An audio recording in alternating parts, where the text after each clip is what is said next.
नमस्कार, जम्मू संवाद देख रहे हैं आप और मैं हूं नरेश शर्मा। जम्मू कश्मीर असेंबली चुनाव के एग्जैक्ट रिजल्ट 8 तारीख को आएंगे, लेकिन आज आगे हैं एग्जिट पोल्स। एग्जिट पोल्स सिर्फ एक अनुमान होता है और उस अनुमान के तहत तमाम न्यूज चैनलों ने जो अपने रिजल्ट्स दिए हैं, यानी कि जो अनुमान जाहिर किए हैं एग्जिट पोल्स के, उसके मुताबिक कांग्रेस और नेशनल कॉन्फ्रेंस का जो अलायंस है उससे बढ़त मिली हुई है। यानी कि कई न्यूज़ चैनल्स के अनुमान में इनको पूरा बहुमत मिल गया है, लेकिन कई न्यूज़ चैनल्स का जो एग्जिट पोल है उसके मुताबिक नेशनल कॉन्फ्रेंस और कांग्रेस का जो अलायंस है वो सबसे ज़्यादा सीटें जीतता हुआ दिख रहा है। भारतीय जनता पार्टी की अगर बात करें तो भारतीय जनता पार्टी 25 से लेकर 30 सीटों के बीच रह सकती है, लेकिन कई न्यूज़ चैनल में 32 सीटें भी भारतीय जनता पार्टी को दी हुई हैं। एग्जिट पोल कितने एग्जैक्ट होते हैं ये तो आप सभी जानते हैं, क्योंकि अगर बात लोकसभा इलेक्शन की करें तो लोकसभा चुनावों के दौरान जो एग्जिट पोल आए हुए थे उसमें भारतीय जनता पार्टी का जो एनडीए अलायंस है, भारतीय जनता पार्टी के अगुवाई वाला, उसमें 400 पार सीटें दी हुई थी, 400 के करीब भी सीटें दी हुई थी कई एग्जिट पोल में। लेकिन जब एग्जैक्ट रिजल्ट आए तो वो आप सबको मालूम है कि भारतीय जनता पार्टी को 240 सीटें मिली थी। हालांकि एनडीए जो भारतीय जनता पार्टी की अगुवाई वाला है उसे बहुमत मिल चुका है। आज के जो एग्जिट पोल्स आए हुए हैं जम्मू कश्मीर के, उस पर चर्चा करने के लिए हमारे साथ हमारे दो सहयोगी ललित खजूरिया जी और रवीश जी। सबसे पहले ललित जी, एग्जिट पोल कितने एग्जैक्ट? भाई साहब, पहली तारीख चुनाव खत्म हुए थे और इंतजार था 5 तारीख का। लोग कहते हैं कि 4 तारीख को आ जाएंगे या पहली, लेकिन वो जो चुनाव आयोग की जो डायरेक्शंस होती हैं या उनका, क्योंकि हरियाणा में इलेक्शन थे इस वास्ते वहां पर वो नहीं हुआ और 5 तारीख को फिर 6 बजे का इंतजार। फिर मैंने आज तक लगाया 7 बजे के बाद वो कहते 6:30 बजे बताएंगे, फिर हरियाणा का आया 6:30 बजे बताएंगे। काफी इंतजार हुआ, लेकिन लबोलबाब ये था कि एनसी और कांग्रेस जो है वो सरकार बनाती हुई नजर आ रही है। और भारतीय जनता पार्टी जो कह रही थी कि हम अपने दम पर सरकार बनाएंगे 50+, हालांकि 50+ जो था ये स्लोगन था, ये रविंदर रैना जो यहाँ के प्रदेश अध्यक्ष उनका था, और यही 50+। अमित ने वो वीडियो ही डिलीट कर दिया। क्या हुआ, तरुण चुग जी से मैंने सवाल किया सर, मैंने जैसे इंट्रो दिया कि 50+ का टारगेट लेकर चल रही भारतीय जनता पार्टी और तरुण चुग जी को वहां पे वो दिया गया, दायित्व दिया गया। ये कहते रुको, मैंने कहा क्या हुआ? कहते ये 50+ का टारगेट किसने कहा हुआ? मैंने कहा आपके प्रदेश अध्यक्ष कह रहे। कहते उनको छोड़ो, मैंने थोड़ी ना कहा, मुझसे मत पूछो ये सवाल। तो सवाल ये है कि हर एक पार्टी जो है वो दावा करती है कि मुझे सरकार बनानी है, मैं 50+ टारगेट लेकर चल रहा हूं। हालांकि 46 चाहिए मेरे ख्याल में, ठीक है जी, 46 चाहिए, जादुई आंकड़ा 46 का, 90 सीटें, हाँ 90 सीटें, तो 46 का जादुई आंकड़ा, और वो 50+ लेकर चल रहे हैं। लेकिन जो यहाँ पर आ रही है वो एग्जिट पोल है, ये बहुत ज्यादा सीटें हैं भारतीय जनता पार्टी की। अगर 27 से 32 के बीच में है तो आप सोचिए, पिछली बार 25 थी, इस बार 32, मतलब 27 और 32, यानी अगर मिनिमम भी आएंगी तो 27 लगा लो, अगर आएगी तो भी 2 आगे है। तो ये भारतीय जनता पार्टी के लिए एक खुशखबरी तो है कि जम्मू में सबसे लार्जेस्ट पार्टी जम्मू प्रोविंस की ये बनकर आएगी, और 27 सीटें, कभी सोचा भी नहीं होगा कि 27 लेकर हम इतनी ज्यादा पहुंचेंगे। लेकिन फिर भी एग्जिट पोल का एग्जैक्ट होना डराता है। बिल्कुल क्योंकि 400 वो जो लेकर चले थे जैन साहब, प्रदीप जैन था, क्या नाम था उनका? कुछ नाम था उनका ऐसे ही। लेकिन रमेश जी, क्या आपको लगता है, अभी मैंने स्टडी की है एक चीज पहले मैं सवाल कर लेता हूँ कि लोकसभा का जो एग्जिट पोल आया था उसका तो हमें सबका पता है, तो भैया क्या हो सकता है कि इस बार बड़ा सावधानी से किया गया? क्या हो रहा है, देखिए आजकल क्या हो रहा है, देखिए आजकल ना एक हाइप क्रिएट की जा रही है, क्योंकि इंटरनेट जो है ना, इंटरनेट का सहारा जिस तरीके से पॉलिटिकल पार्टीज ले रही है, एडवर्टाइजमेंट चला रही है, तो एक हर किसी के दिमाग में जब आप रोज ऐड देखेंगे आपको लगता है कि नहीं यही जीतेगा। तो उस टाइम भी यही हुआ, इस कारण वो पल्स नहीं समझ पाए। जो लोगों की पल्स थी वो क्या थी, थोड़े से लोग डिमोरलाइज थे। देखिए वोट परसेंटेज कम हुआ, वोट परसेंटेज कम होने के कारण जो बीजेपी का वोटर था वो हताश था, लेकिन वो दिख नहीं पाया। जो जैन साहब थे उनको इसलिए नहीं दिख पाया क्योंकि वो भी उस हाइप में घुस गए थे कहीं। लेकिन जो अब मैं मुद्दे पे आता हूँ, सीधे मुद्दे की बात यह है कि जो आज का हमारा जो एग्जिट पोल आया है, इसमें मुझे जो सबसे बड़ा फैक्टर दिख रहा है अभी भी, मैं हमारी पहले भी बातचीत हुई काफी बार इस मुद्दे पे और मैंने और भी जगहों पे बात की, वो है एआईपी। देखिए एआईपी ही डिसाइड करने वाली है, नॉर्थ कश्मीर में जो होगा उसी से डिसाइड होगा कि क्या होना है आगे। लेकिन एआईपी की अगर आप देखो ना, अगर वो कह रहे कि अन्य अन्य में आधा और 6 से 11 सीटें, और मुझे लगता है उन 6 से 11 में वही फैक्टर है ना, सुनो वही है, AIP है। सुनो वो 6 से 11 सीटें आप इसमें लगाइए, उसमें अपनी पार्टी भी है। नहीं देखिए मैंने डिटेल में पढ़ा, उसमें ना अपनी पार्टी भी है, उसमें आपकी वो पार्टी भी है, क्या कहते हैं, पीपल कॉन्फ्रेंस भी है, उसमें इंडिपेंडेंट भी हैं, आपके जम्मू के भी होंगे, वहां पे भी होंगे, उसमें जमायत वाले भी हैं। तो आप ये नहीं कह सकते कि मुझे लगता है कि एआईपी का एक ना वो जो ज्यादा जो 6 सीट्स का फैक्टर है ना, 6 सीट्स का, ये नॉर्थ कश्मीर में फंसा हुआ है। अच्छा। तो अगर ये 6 सीटें एनसी की कम आती हैं, जो हम 48 का आंकड़ा लेके चल रहे हैं, वो 42 पे आ जाता है। आप समझिए बात, फिर वो अहम भूमिका वही अहम है, वही others हैं, सभी और वो 6 अगर PDP PIP को नहीं देखिए। आती है, 6 अगर पीआईपी को एआईपी को नहीं आती है, वो एनसी की जोली में चले आती है। लेकिन सरकार एग्जिट पोल में मुझे एक और चीज बड़ी अच्छी लगी है, बड़ा सेफ खेल रहे हैं। देखो अगर आपको किसी को देनी है सीटें, वो सबसे अच्छा एग्जिट पोल मुझे लगता है जो सबसे जबरदस्त है वो इंडिया टीवी का। हाँ देखिए, हाँ इंडिया टीवी ने जो एग्जिट पोल दिया था उसमें बीजेपी को दी है 24 से 34, हिसाब लगाओ, और नेशनल कॉन्फ्रेंस और कांग्रेस को दी है 25 आए तब 35 से 45। 24 है तब भी जीते। उधर को तब भी अदर्स को दिए 16 से 26 तब भी 26। जीते। बड़ा सेफ खेल रहे हैं। बिल्कुल। अमित जी आप बताइए, आप कैसे देख रहे हैं इस एग्जिट पोल को? एग्जिट पोल देखिए, मैं तो देखिए आप भी काफी होमवर्क करते हैं, पेन कॉपी लेकर जब से इलेक्शन हो रहे हैं आप सीटें गिनते नहीं, हैं। होमवर्क में अमित तो आज भी कह रहा है 27। देखिए बीजेपी जो बीजेपी का आंकड़ा है ना, वो सभी एग्जिट पोल जो एजेंसीज हैं, वो जो सर्वे एजेंसीज हैं, वो ठीक कह रही हैं। देखिए 26-27 के आसपास सटकेगी बीजेपी, 30, 32, 35 वाले में जाऊंगा नहीं मैं। और दूसरा ये है, नेशनल कॉन्फ्रेंस के लिए जो बोला जा रहा है 28, 30, वो इतनी सीट को लेगी। हाँ, कांग्रेस के लिए कांग्रेस 8 से 10 भी ले जाएगी, वो बहुत बड़ी महारत होगी कांग्रेस के लिए। देखिए वो हम कांग्रेस को कह देंगे कि कांग्रेस 15 ले रही है, ये हवाई बात होगी, ग्राउंड में कुछ नहीं है। 32 सीटों पे तो वो लड़ रहे थे, और उनमें से भी जो 5 पे जब फ्रेंडली लड़ रहे थे वो भी जाएंगे। और 32 में से जम्मू डिस्ट्रिक्ट की आप देख लीजिए, जो 11 सीटें ऐसी थी जहां पर 4 तो खुद हार दी अपने, मतलब अगर हारते हैं तो अपनी वजह से हारेंगे ना। जो लड़ाई पड़ी, देखिए अब ना सबसे ज्यादा रमन पे पड़ी, एग्जिट पोल पे तो चलो जितना भी करना, लेकिन अब सीटों पे आ जाते हैं। ये अनुमान कितना टफ लड़ाई है। एक चीज हम और भूल रहे हैं, ये अनुमान 8 अक्टूबर को कितना सत्य होता है, कितना सच होता है, पता लग ये तो एक चीज हम भूल रहे हैं। कल आपने ललित जी बहुत काम किया इस पे, जनता के सामने ये पहुंचाने के लिए कि कैसे 48 का पॉइंट है। अच्छा वो वाला 48 वो जो 5 नॉमिनेटेड वोटिंग राइट, उनके पास वोटिंग राइट्स हैं, वो एलजी साहब नॉमिनेट करेंगे। और तो फैक्टर जो 5 सीटें हैं, आप समझिए वो बीजेपी की जोली में ही है, और पॉइंट जो 48 है, उसमें बहुमत का आंकड़ा भी थोड़ा बढ़ जाएगा। हाँ, वो पहचाने हो जाएंगे ना। हाँ, फिर 48 देखिए 5 सीटें तो 95 का आप हाफ कीजिए ना। देखिए ना, 2 सीटें सुनिए वैसे आपको 46 का आंकड़ा चाहिए, अगर वो 5 जुड़ जाते हैं फिर आपको 48 यानी 2 सीटें। तो ये भी एक खेल है, ये बड़ा इंटरेस्टिंग खेल। सुनिए खेल एक और है, 5 अगर तो राजौरी सीट और क्या नाम है, सुरनकोट वाली, और बुखारी साहब जी का मुश्ताक जी का वो भी एक फैक्टर हो गया, अगर तो वो जीते हैं तो दोबारा से चुनाव होंगे, फिर आपके आगे 89। ठीक है, सजाद लोन जी अगर दोनों सीटें जीत जाते हैं फिर आपके आ जाएगा, देखिए सजाद लोन भी 2 मिनट ले रहे हैं, फिर आपके आ जाएगा 88 पे। एक और अगर उमर अब्दुल्ला जी 2 सीटों पर दोबारा जीतते हैं तो फिर आपके आ जाएगा 88, कितना हो गया 87, और फिर 5 आप लगा लीजिए इसके 92 तो 47 पे आ गया, तो आपका आ गया 47। देखिए ये एग्जिट पोल भी बड़ा इंटरेस्टिंग है। पीपल कॉन्फ्रेंस को जो सजाद लोन की पार्टी है उनको 6 सीटें दी हैं रिपब्लिक भारत में। एक चीज बताऊं, एक चीज मैं और नरेश लेकिन एक चीज है ना, एग्जिट पोल जब हम देख रहे हैं, एक चीज तो बोल रहा ठीक है, एक चीज है, एग्जिट पोल वाले जितने भी है ना, इनकी दाद देनी होगी, मैं वही खुले में मतलब होलसेल ले दो, ये दे दो, इनको दे दो।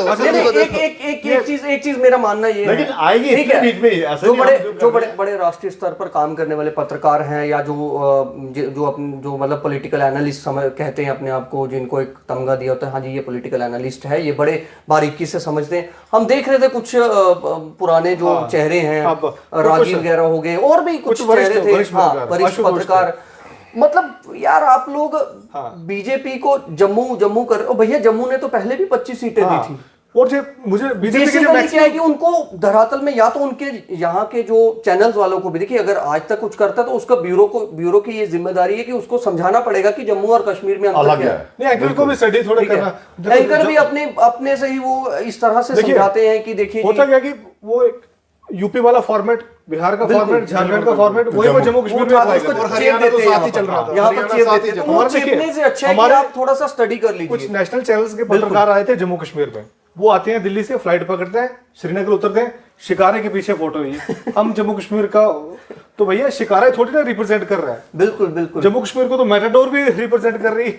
बिल्कुल, यहाँ पे राजा की देखो, आप जम्मू में आओ ना, आप जम्मू में कितना, आप देखिए इनके जितने शो हुए हैं, जितने भी शो हुए हैं, इनके सब दल के ऊपर हुए हैं, दल के ऊपर, मतलब इनके लिए मैं थोड़ा जम्मू इनकी प्रायोरिटी नहीं है। चुनाव में और क्या हो रहा है, पीर पंजाल में एक डायरेक्शन, चुनाव वैली में क्या हो रहा है, पीर पंजाल में क्या हो रहा है, बिल्कुल प्रदीप जी की वो रोते हुए शक्ल आपके लेकिन देखिए मैं थोड़ा गहराई से इस एग्जिट पोल को पढ़ रहा था। इसमें जम्मू शहर में भी ये भीतरगात दिखा रहा है बीजेपी के अंदर 1-2 सीटों में, जो थोड़ा अंदर पड़ा, 1-2 सीटें जम्मू, सांबा की एक सीट, उधमपुर की कुछ सीट्स पे, और वहां पर कुछ भीतरगात दिखा रहा है। बीजेपी जो बेस्टियन था बीजेपी का, जो मेन जगह थी बीजेपी की, वहां से भी कुछ सीटें हारती हुई दिख रही हैं। अगर 27 का नंबर निकलती जा रही है हाथ से, मतलब दिख रहा है कि बीजेपी वहां से हार सकती है। लेकिन कुल मिलाकर ये है कि देखो, सीट जितनी भी लेंगे वो जनता ने डिसाइड कर लिया। एग्जिट पोलों को छोड़िए आप, ये तो एक दिशा दे रहे हैं कि हाँ जी इतनी से इतनी, ये तो बहुत अच्छा है। मैं भी कह रहा हूँ, मेरे एग्जिट पोल सुन लीजिए, मैं एग्जिट पोल बता रहा हूँ, भारतीय जनता पार्टी लेगी 20 से 35। एग्जिट पोल हो गया ना मेरा, ठीक है।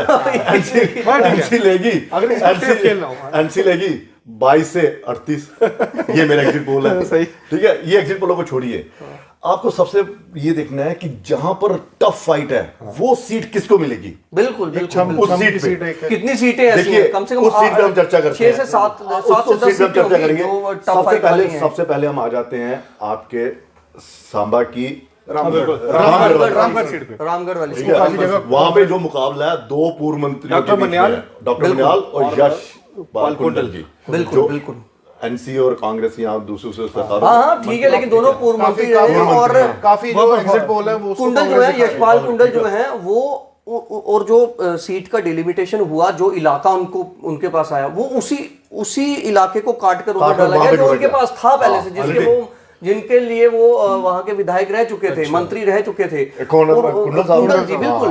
और मन्याल साहब के लिए नाराजगी ये थी कि मन्याल साहब लोगों से मिलते नहीं है, ऐसे वो संगठन में काम करते हैं। देखिए, अच्छा इंसान होना अलग चीज होती है, अच्छी बोलचाल अलग चीज होती है, पब्लिक में जाना बेहद जरूरी है, उनके लिए ये बड़ा आपकी एक और सीट, हम एक और सीट पर आते हैं जहां पर डायरेक्ट बीजेपी की और कांग्रेस या एनसी की लड़ाई है, ठीक है। यहां पर बीजेपी की सबसे अब लड़ाई आएगी आपकी रमन भल्ला वाली सीट पे, आरएसपुरा साउथ की सबसे ज्यादा निगाहें रहेंगी, क्योंकि रमन भल्ला 2 बार मंत्री रह चुके हैं, 2 बार विधायक रह चुके हैं, एनसी पीडीपी एनसी कांग्रेस की सरकार में, भले ही वो 3 चुनाव लगातार हार गए हों, वो अलग चीज है, लेकिन वहां पर आप ये नहीं कह सकते कि क्या कहते हैं भारतीय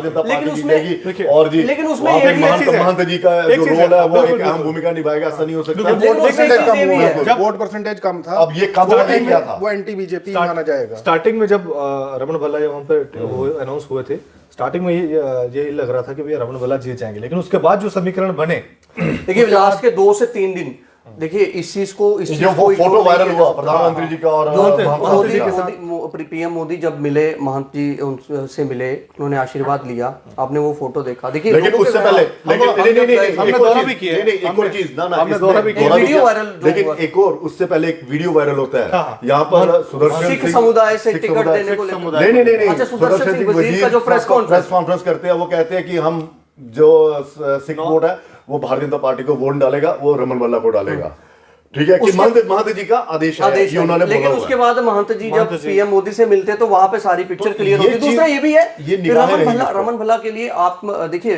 जब लोकसभा चुनाव थे, जम्मू आरएसपुरा साउथ सीट कांग्रेस जीतती थी वहां पर, ठीक है, लेकिन वहां पर कौन काम किसकी उसकी एक तरह से किसकी अध्यक्षता लगा लें या कौन वहां पर लीड कर रहा था, तरनजीत सिंह टोनी, क्योंकि डीडीसी हैं वहां के, उन्होंने काम करवाए हैं। आपको पता है, हमें पता है, हम श्याम चौधरी को एलजी ने बकायदा उनकी तारीफ की थी, एलजी मनोज सिन्हा ने 2 बार के MLA उनके मिनिस्टर रह चुके शाम।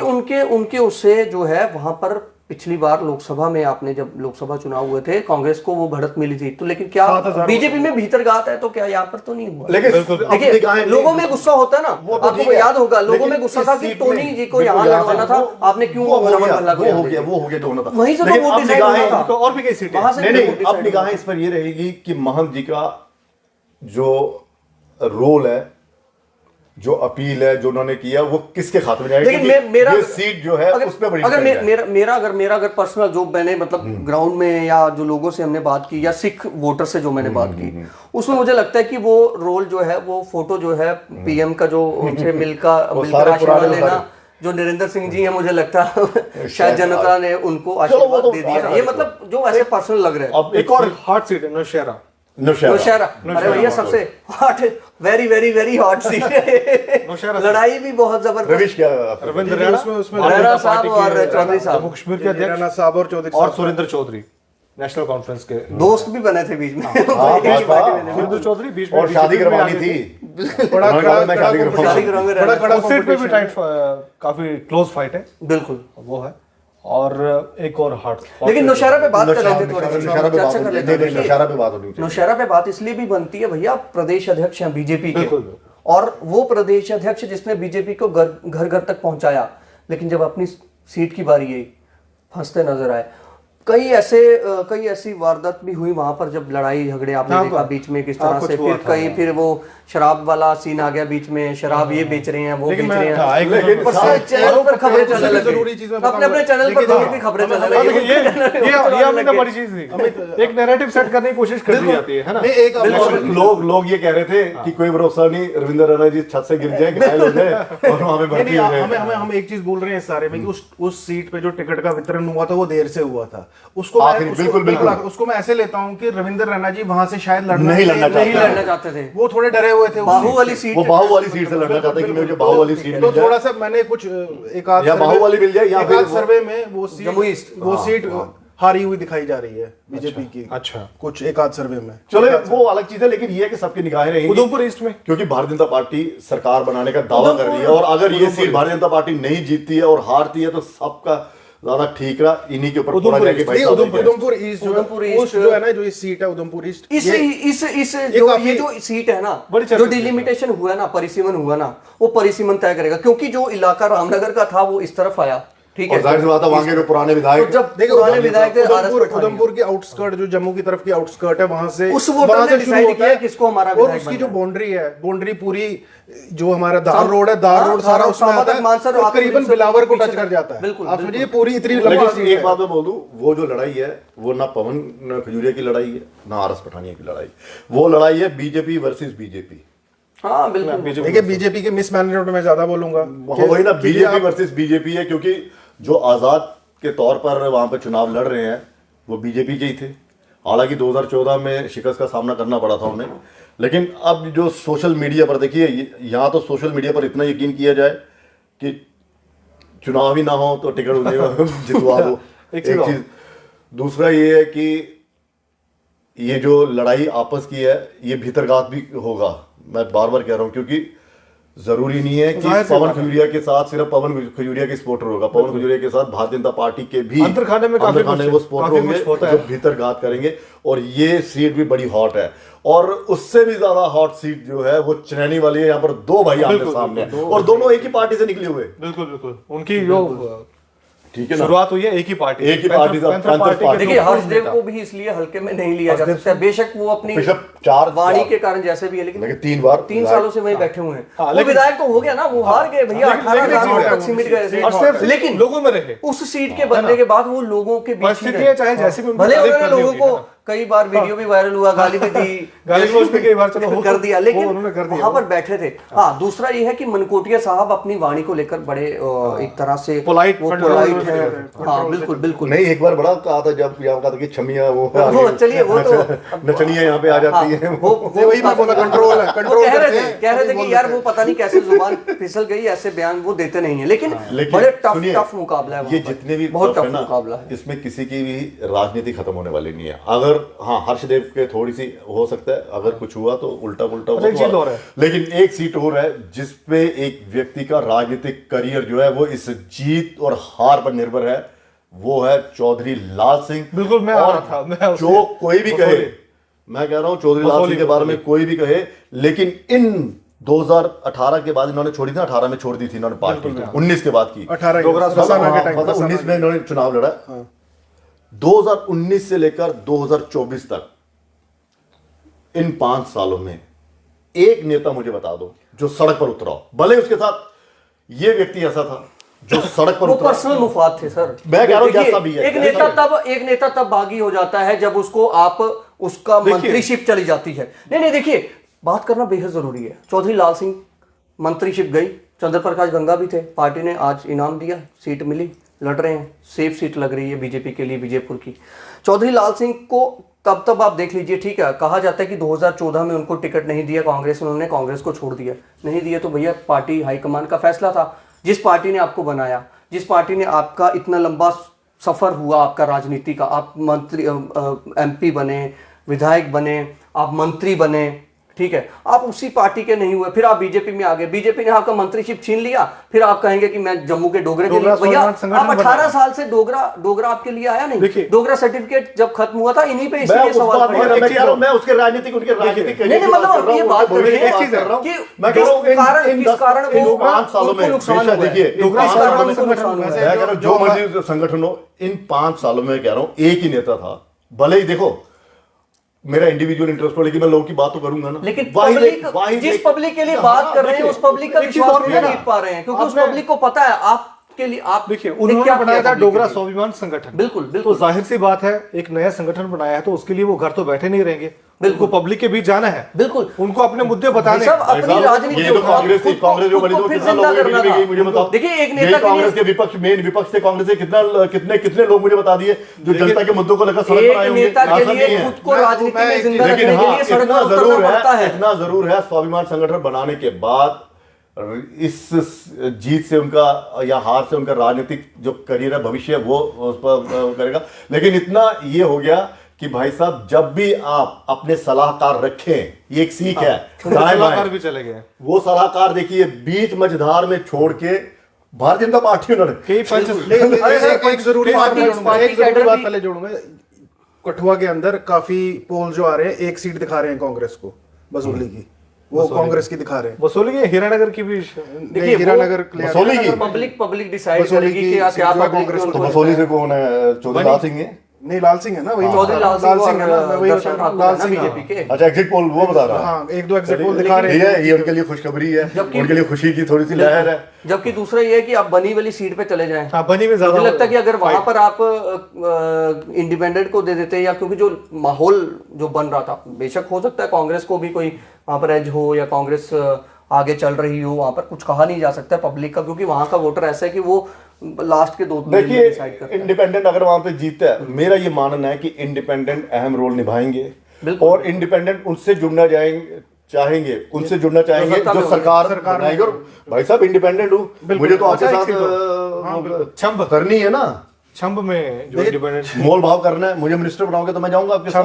वैसे तो इंडिपेंडेंट दिखा रही है कुछ, लेकिन देखिए छंब ना, एक छंब जैसे हम ताश खेलते हैं कभी, तो हम पत्ते बांटते हैं, तो पत्ते आते हैं ऐसे ऐसे उसको शफल कर देते हैं, तो जब उधर दोनों के प्रतिद्वंदी है, दोनों के अंदर भीतर घात लगा हुआ, तो एक दोनों पार्टी के नरेंद्र सिंह भाव, ये सबसे इंटरेस्टिंग है। देखो, मेरे हिसाब ये एक ऐसा चुनाव है, यहाँ पर दो पार्टियों के 2 बागी नेता लड़ रहे हैं। दो बिल्कुल, तो ये एकदम वो शफल हो गया सारा, पार्टी के 2 छंब सीट में एक पार्टी के 2 नेता है। और ये है कि ताराचंद साहब को आप इग्नोर नहीं कर सकते, ठीक है, बिल्कुल इग्नोर नहीं कर सकते, लेकिन ये है कि जब गुस्सा हो जाती है ना, सहानुभूति हाँ, जो माँ सतीश के लिए सतीश के स्पोर्ट में आज अभी भी खबर चल रही होगी शायद, मुझे लगता है कोई एक आधा या 10-12 वो आगे होंगे कि इंडिपेंडेंट नहीं दिखा रहा है वो सीट, मैंने देखी 1-2 पोल्स में इंडिपेंडेंट दिखा। अच्छा, वो जो अदर्स बता रहे हैं ना एग्जिट पोल में, जी 10-11 के करीब, जी उसमें कई सारे होंगे।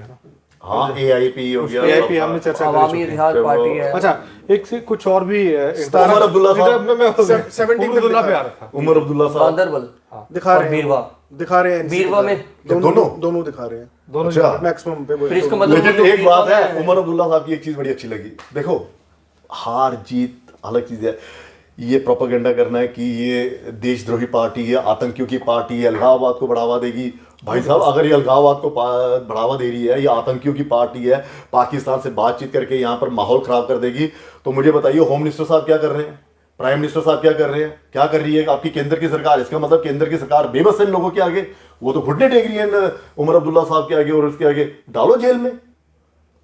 तो ये नहीं, ये चीजें होती है। एक क्या होता है, ये आपको एक स्लोगन्स होते हैं, पॉलिटिक्स में ये आरोप लगते हैं पॉलिटिक्स में। लेकिन मुझे एक चीज बड़ी अच्छी लगी, वो कह रहे थे कि मैं भी बड़ी हवा में उड़ रहा था कि मैं जीत जाऊंगा।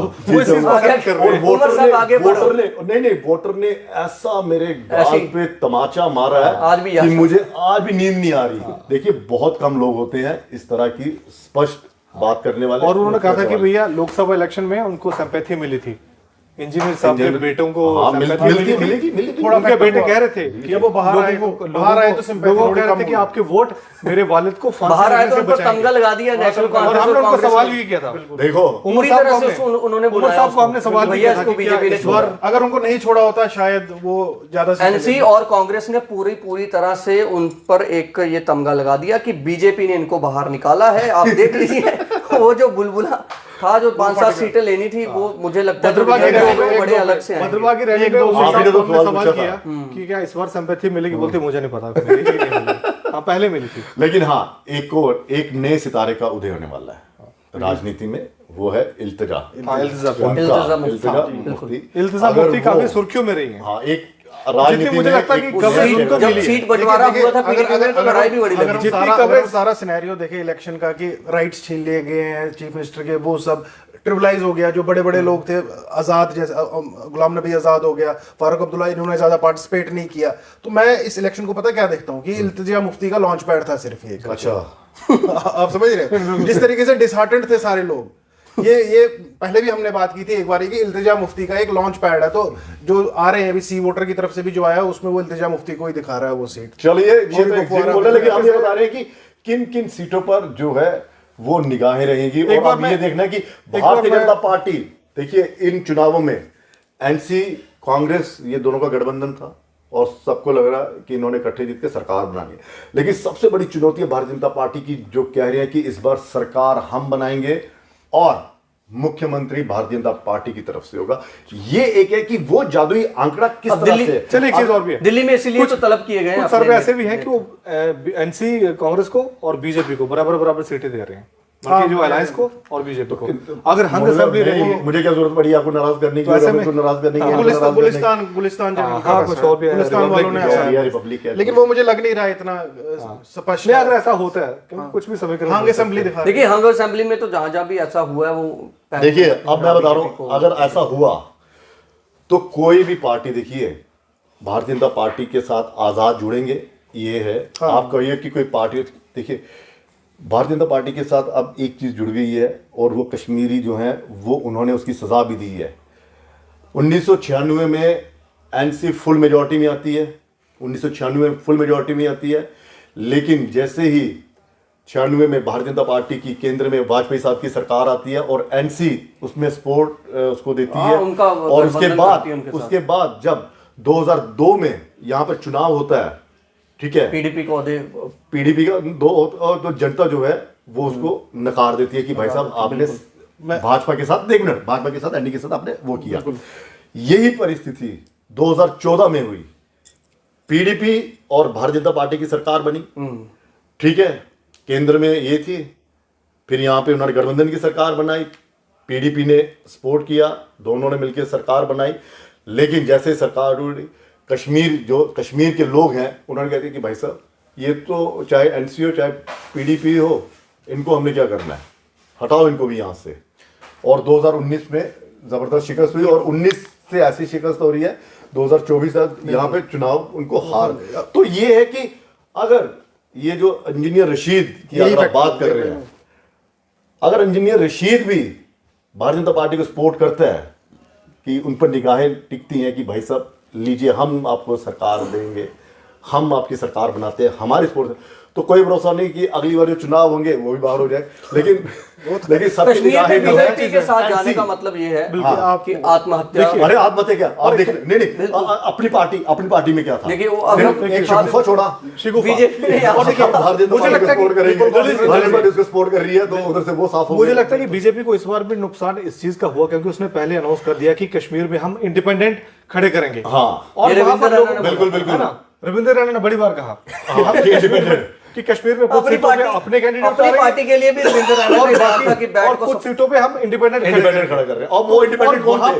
वहां पर ये बात इतनी आग की तरह फैली कि फैली, जो भी इंडिपेंडेंट इंडिपेंडेंट जीतेगा वो भारतीय जनता पार्टी के साथ जुड़ेगा। नेशनल कॉन्फ्रेंस और कांग्रेस और पीडीपी के अलावा जो भी कैंडिडेट है कश्मीर में खड़ा हो उसको रहा शक की है नजर वो से बीजेपी की बी टीम है, चाहे वो जम्मू कश्मीर अपनी पार्टी हो, चाहे वो पीपल कॉन्फ्रेंस हो। आपने जो शुरुआत की, आपने बात शुरू की कि कुछ लोग दिखा रहे हैं बराबर सीटें, वो गुलिस्तान न्यूज का आया हुआ सर्वे। हाँ, तो वो क्या बोल रहे हैं, वो उसमें 18 सीटें 17 से 18 सीटें दे रहे हैं किसको? इंडिपेंडेंट्स को। तो फैक्टर देखिए, at the end of the day factor जो है ना, फैक्टर एआईपी है, वो इंडिपेंडेंट। देखिए सबसे ज्यादा बिल्कुल आज तक असर में था। इंडिपेंडेंट में सबसे ज्यादा अगर 18 सीटों का आंकड़ा उनको जाता है ना, हाँ, तो चलिए 2-3 सीटें फिर अगर मान कौन- लीजिए कि कम भी होंगी तो फिर एआईपी सबसे ज्यादा बीजेपी को चांस मिलता है, बीजेपी को चांस मिलता है। बीजेपी की जो गेम प्लान होगा आज वो तक तो का यही जो सर्वे होगा। था, देखिए नेशनल कॉन्फ्रेंस कश्मीर प्रोविंस की वो परसेंटेज बता रहे थे, नेशनल कॉन्फ्रेंस और कांग्रेस को 41 के करीब, 41 से ज्यादा था, और अदर्स को जम्मू बता में- रहा था, हाँ, नहीं तो कश्मीर प्रोविंस में जम्मू में अदर्स की जो परसेंटेज बता रहा था वो बता रहा 39 के लेकिन उन्होंने ये बताया कि भैया ये परसेंटेज तो ठीक है लेकिन ये वोटों में वोटों में कैसे तब्दील होती है, सीटों में कन्वर्ट बीजेपी को बताया था यहाँ पे 44 के करीब यहाँ पे परसेंटेज मिली है बीजेपी को जम्मू प्रोविंस में। लेकिन सवाल मैं फिर वो कह रहा हूँ, अब ये है कि ये तो चलो होगी ना, ये संभावना, अब ये है कि अगर भारतीय जनता पार्टी को एक ही पार्टी के साथ अलायंस करना है, वो है नेशनल कॉन्फ्रेंस, वो देखेगी कि हाँ, क्योंकि नेशनल कॉन्फ्रेंस का ये कहता है कि हम देश हित में काम करते हैं, हम देश के हित के लिए सब कुछ करते हैं, और जो दिल्ली तय करेगी हम उनके साथ हैं, या दिल्ली या कश्मीर का मसला जो भी है जैसा भी है वो करेंगे।